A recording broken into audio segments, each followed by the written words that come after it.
in The Nation magazine and called the end of the Internet. Telephone and cable companies are pushing to fundamentally change the way the Internet works, charging fees for use and giving preferred treatment to content providers with deeper pockets. What they want to do desperately is be in a situation where they can rank order websites. And websites that come through the fastest to us, to the users of the Internet, are the ones that pay them money or the ones they own. And websites that don't pay them come through slower, much harder to get, or in some cases they'll have the power to take them off the Internet altogether. What I call access tiering, when only the big media companies will be able to afford that access. It will banish the hundreds of thousands of bloggers to the slow lane on the Internet. Anyone without the money to buy access to the fast lane will be relegated into the slow lane and will eventually, lose an audience, lose influence, lose the wonderful innovation of online communication. Think about your cable system. The cable operator decides which program gets to be in that system. They decide, not the consumer. That's what the telephone companies want to do. Effectively turn the net into something that more closely resembles today's cable TV systems. To restrict consumers' access to broadband internet content, such as movies and music. Now, that just fundamentally changes the Internet. Want to have mainstream quality? Here's what you have to pay. And if you can't afford it, well, you're just going to have to go on the old dirt road. If I were in their position, if I were in a strong market position to be a gatekeeper of the Internet, why wouldn't you start wanting to degrade and block content and or at least threaten to do so and extract more revenue? It makes perfect sense. I'm not saying it's evil. I'm just saying it's bad for the economy.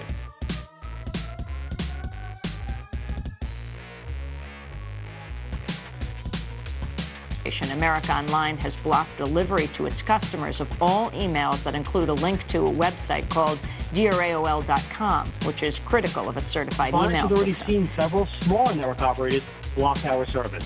Most recently, major phone company executives have suggested that our service isn't going to work as well if we don't pay them. What did AT&T have to do with inventing the Internet?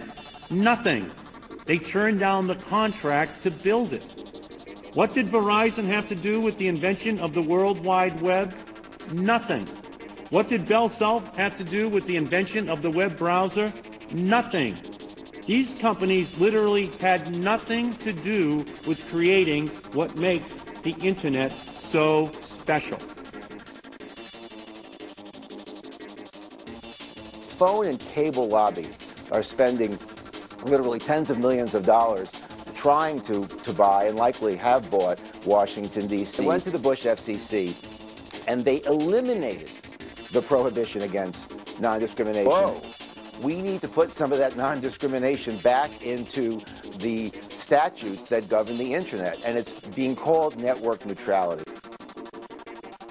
The concept of net neutrality. I'm not even sure what that means. Net neutrality is about choice. Who chooses the content you see and use on the Internet? Right now, you do. You connect to the Internet, open your browser, and navigate to the website of your choice. Net neutrality makes this possible because it prevents your Internet provider from blocking access to those websites. Without net neutrality, your network provider, the company that operates your physical connections to the Internet, might decide to degrade your access to a website like Google or block access entirely. I'm not even sure what that means. It simply means that the people that bring you the Internet aren't allowed to discriminate against competing and alternative content. It's the concept that everyone, everywhere, should have free, universal, and non-discriminatory access to all the Internet.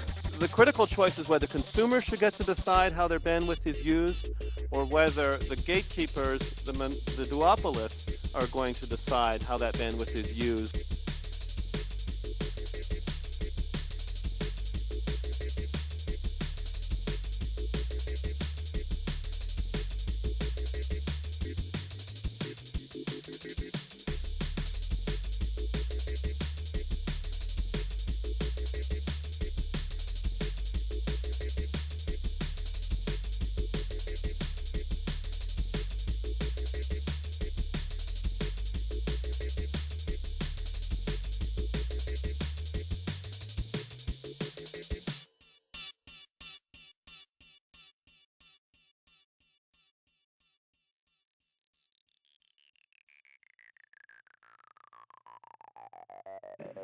If there is ever a moment for a ruckus to be raised and for the public to become seriously involved, now is the moment. We have to bring in as many people into the biggest possible movement that we can muster to register with policymakers and with the mainstream media that this issue of network neutrality is of central importance to us, and that citizens and consumers will not stand for an internet that's turned into the private property of the telephone companies and the cable companies.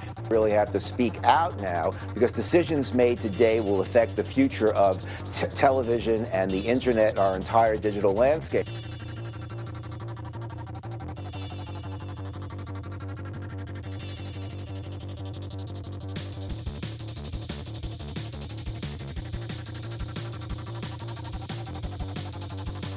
It's just extraordinarily important that this message be picked up and carried.